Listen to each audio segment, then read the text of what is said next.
Ngomongin Jakarta nggak ngomongin soal transportasi umum sih kayaknya ada yang kurang ya. Gimana enggak? Jadi pusat ekonomi dan pemerintahan pasti bikin warga Jakarta punya mobilitas tinggi. Maka itu Pemprov Jakarta pasti selalu berinovasi ngembangin transportasi umumnya dengan nerapin konsep smart mobility. Nah, sebelum ngomongin smart mobility, gimana ya perkembangan transportasi umum di Jakarta dari masa ke masa? Yuk kita keliling lagi. Pada tahu nggak kalau Jakarta Tempo dulu pernah punya yang namanya tram dan oplet yang dipakai untuk transportasi umum warganya. Waktu masih bernama Batavia, Jakarta punya satu transportasi yang bisa dibilang jaya pada masanya, yaitu tram. Tram adalah kereta dengan rel khusus yang ada di dalam kota. Nah, tram ini nih yang jadi cikal bakal perkembangan layanan transportasi yang sekarang dipakai di Jakarta, khususnya transportasi berbasis rel kayak MRT, LRT, atau kereta rel listrik komuter lain. Di era 1869, tram dioperasikan dengan tenaga kuda, baru di era 1882 beralih ke tram uap. Jalur yang ditempuh tram dimulai dari Kali Besar sampai Kampung Melayu. Nah, perkembangan zaman akhirnya harus mengakhiri masa kejayaan tram, apalagi ada angkutan umum lain seperti bus kota yang dianggap lebih efisien. Tram pun akhirnya berhenti beroperasi. Yuk geser naik oplet. Oplet adalah mobil penumpang berukuran kecil yang jadi kendaraan umum paling populer di Jakarta di era 60-70-an. Belum banyaknya alternatif transportasi umum waktu itu bikin oplet jadi populer. Trayeknya pun beragam dari Jatinegara, Matraman Raya, Salemba Raya, Senen, Pasar Baru, sampai Harmoni.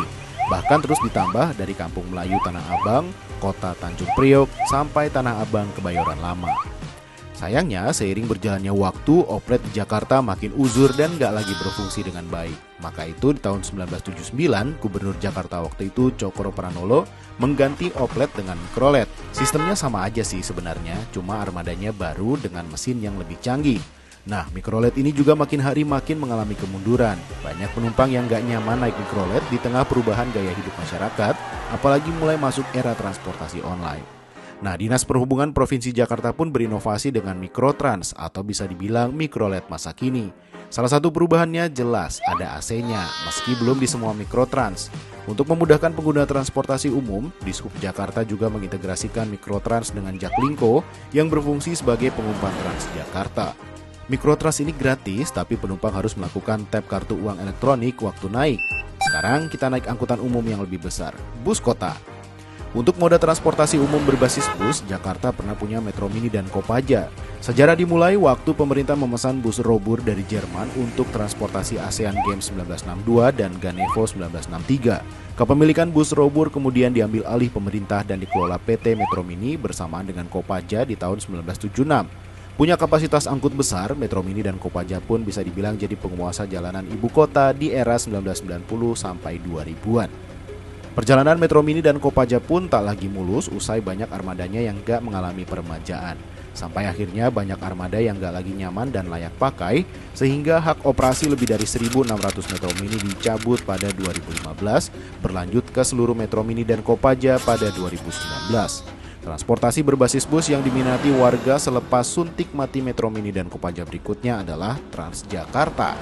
Transjakarta akhirnya melunturkan citra angkutan umum yang panas serta ugal-ugalan kayak Metro Mini atau Kopaja. Selain dilengkapi AC, penumpang juga bisa membayar dengan kartu elektronik lewat mesin tap di dalam bus. Selama beroperasi, Transjakarta pun melakukan sederet inovasi seperti pembukaan koridor baru maupun penambahan armada. 2017 misalnya, Jakarta ngeluncurin 116 armada bus baru, juga beli 300 unit bus low entry yang berlantai rendah sehingga ramah terhadap penumpang penyandang disabilitas. Nggak cuma itu, salah satu gebrakan Transjakarta adalah pengoperasian bus listrik. Pada Maret 2022, Gubernur Jakarta waktu itu Anies Baswedan meresmikan 30 unit bus listrik Transjakarta. Nah, Transjakarta sendiri rencananya bakal menghadirkan hingga 533 unit bus listrik di 2025 ini.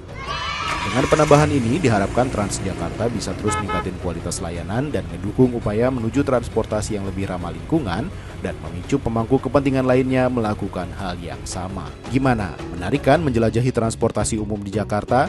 Pemprov Jakarta lewat Dishub juga bakal terus ngembangin layanan transportasi yang gak cuma aksesibel dan murah, tapi juga ramah lingkungan sebagai bagian implementasi Smart City.